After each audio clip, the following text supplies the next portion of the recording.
وبركاته. الحمد لله رب العالمين والصلاة والسلام على نبينا محمد وعلى آله وصحبه أجمعين. أما بعد، أعوذ بالله من الشيطان الرجيم. بسم الله الرحمن الرحيم. حضرات گرامی، آپ لوگوں کو یہاں دیکھ کر بڑی خوشی اور مسرت محسوس ہو رہی ہے، اور یہ چھوٹے چھوٹے پروگرام جو درس کی شکل میں ہوتے ہیں، الحمدللہ ان سے کافی فائدہ ہوتا ہے. اللہ تعالیٰ آپ سب لوگوں کو جنہوں نے اس پروگرام کے لیے محنتیں کی ہے جزائے خیر عطا فرمائے، اور آپ کی ان کاوشوں کو ذریعہ آخرت بنائیں.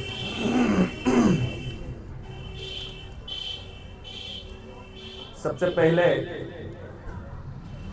ہم یہ جان لیں کہ اللہ تبارک و تعالیٰ نے ہمیں پیدا کیا، اور پیدا کرنے کے بعد یوں ہی نہیں چھوڑا. ہمیں مسلمان بنایا، اور جو مخلوقات میں سب سے اشرف ہیں انسان بنایا، مسلمان بنایا، اور سب سے بڑی بات توحید کی دولت سے ہمیں نوازا.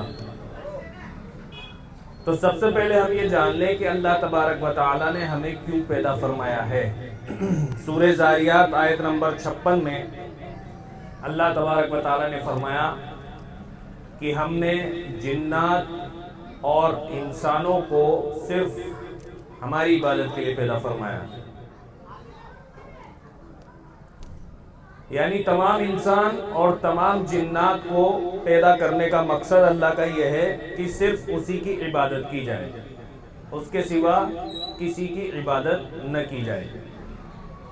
اور یہ ترتیب میں بات پہنچانی ہے، اس کی ترتیب میں یہ نبی کریم صلی اللہ علیہ وسلم کی سنت ہے کہ آپ جب کسی سے بات کریں، جب کسی کو مخاطب کریں، جب درس یا تقریر میں اپنی تقریر کا، اپنے درس کا آغاز کریں، تو ترتیب میں سب سے پہلے ان کو اللہ کی توحید کی طرف بلایا جائے، اور اس کے بعد پھر دیگر چیزیں ہیں.